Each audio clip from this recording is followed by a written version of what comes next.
দেশের বিভিন্ন বিশ্ববিদ্যালয় সহ অন্যান্য শিক্ষা প্রতিষ্ঠানে অদম্য মেধার স্বাক্ষর রেখে ভর্তির সুযোগ পাওয়া এবং অধ্যয়নরত অবস্থায় ভালো ফলের ধারাবাহিকতা ধরে রাখা শিক্ষার্থীদের পাশে দাঁড়িয়েছে হামিম গ্রুপ ও সমকাল। অদম্য মেধাবীদের পাশে আমরা, এই স্লোগানকে সামনে রেখে শনিবার দুপুরে সমকাল সভাকক্ষে এক অনুষ্ঠানে ৩৫ জন মেধাবী শিক্ষার্থীকে এই বৃত্তি প্রদান করা হয়। অনুষ্ঠানে সার্বিক ব্যবস্থাপনায় ছিল সমকাল শরীদ সমাবেশ। মেধাবী ছাত্রছাত্রীদের জন্য নতুন সম্ভাবনার দ্বার উন্মোচন করেছে এই মেধাবৃত্তি। অদম্য মেধাবীদের এক একটি গল্প অন্যদের জন্য হয়ে ওঠে অনন্য অনুপ্রেরণার উৎস। আর্থিক কারণে চোখের সামনে যেন একজন শিক্ষার্থীও ঝরে না পড়ে এবং উচ্চশিক্ষার সুযোগ থেকে যেন বঞ্চিত না হয়, সে লক্ষ্যে হামিম গ্রুপ সমকাল শুরু করেছে অসচ্ছল ও মেধাবী শিক্ষার্থীদের মেধাবৃত্তি কার্যক্রম। আমি সর্বপ্রথম ধন্যবাদ জানাতে চাই হামিম গ্রুপ এবং সমকালকে, যারা আমাদের এই পড়াশোনার ক্ষেত্রে অনেক উপকার করছে, অনেক সাহায্য করছে। আমি সবসময় চাইবো যে এই কার্যক্রমটা আরো অব্যাহত হোক। বাবা একদম লাস্ট স্টেজে যখন ছিলেন তখনই আমার এই স্কলারশিপের জন্য অ্যাপ্লাই করা। তো এটা যে অ্যাপ্রুভ হয়েছে, আনফরচুনেটলি আমার বাবা দেখে যেতে পারেননি। দেখে গেলে হয়তো বা উনি আরেকটু সিকিউরড ফিল করে ওনার ডেটটা হতো। হামিম গ্রুপকে ধন্যবাদ আমাদেরকে অপরচুনিটিটা দেওয়ার জন্য, আমাদেরকে কিছুটা একাডেমিক্যালি প্রোটেকশন এবং কিছুটা সিকিউরিটি দেওয়ার জন্য। মেধার ফলে যে বৃত্তিটা পাচ্ছি, এটার ফলে আমি আরো উৎসাহী হয়ে যাচ্ছি। আমি এই সমস্তটা কাজে লাগাতে চাই, যেন একটা টাকা আমার বিফলে না যায়। মেধাবৃত্তি পাওয়া এসব মেধাবী ছাত্রছাত্রী সব বাধা পেরিয়ে দেশের বিভিন্ন মেডিকেল কলেজ এবং বিশ্ববিদ্যালয়ে চান্স পেয়ে নিজেদের যোগ্যতা প্রমাণ করেছেন। আমি আর্ম ফোর্সেস মেডিকেল কলেজের দ্বিতীয় বর্ষ MBBS এ পড়াশোনা করছি। আমি নিজেকে তৈরি করছি বলে আপনারা আমাকে সহযোগিতা প্রদান করছেন। হয়তো আমার মতন মেয়েরা কোথায় হারিয়ে যাইতো, তাদের বিয়ে হয়ে যাইতো, তাদেরকেও খোঁজ খবর নিত না।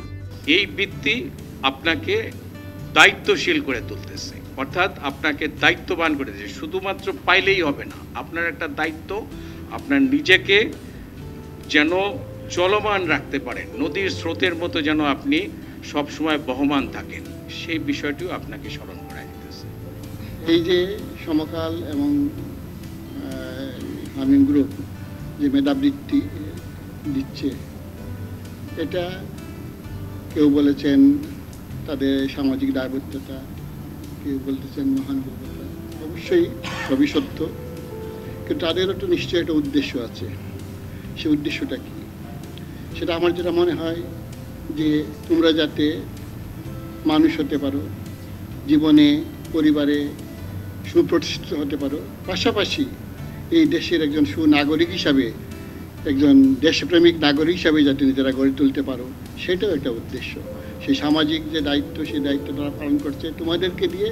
তারা হয়তো থাকবে না বেশি দিন, কতদিন আর থাকবে, কিন্তু তোমরা তোমাদের জীবনে যখন প্রতিষ্ঠিত হবে তখন যাতে সেই ভূমিকাটা তোমরা দেশপ্রেমিক ভূমিকা, মানুষ হিসাবে, ভালো মানুষ হিসাবে প্রতিষ্ঠিত হয়ে সেই ভূমিকা পালন করতে পারো, সেই লক্ষ্য তাদের আছে। আমরা সেটাই যে তোমরা মেধাবী, তোমাদের মেধা দিয়ে যেমন প্রতিষ্ঠিত হবে, ভালো মানুষ হিসাবে নিজেকে প্রতিষ্ঠিত করবে। আমরা চাই যে ভালো মানুষ হোক। আমরা প্রতি বছরই রিনিউ করছি এই কারণে বৃত্তি দিয়েই আমরা শান্ত হয়ে বসে থাকিনি যে টাকাটা গেল, তারা যেন ঠিকমতো পড়াশোনা করছে কিনা সেটাও আমরা চেষ্টা করি। আমরা চাইবো এমনটি যেন না হয়, আজকে যারা নতুন আসলো বা আগের যারা আরও 24 জন আছে তারা যেন নিয়মিত বৃত্তি পায়, এটা আমাদের চাপ।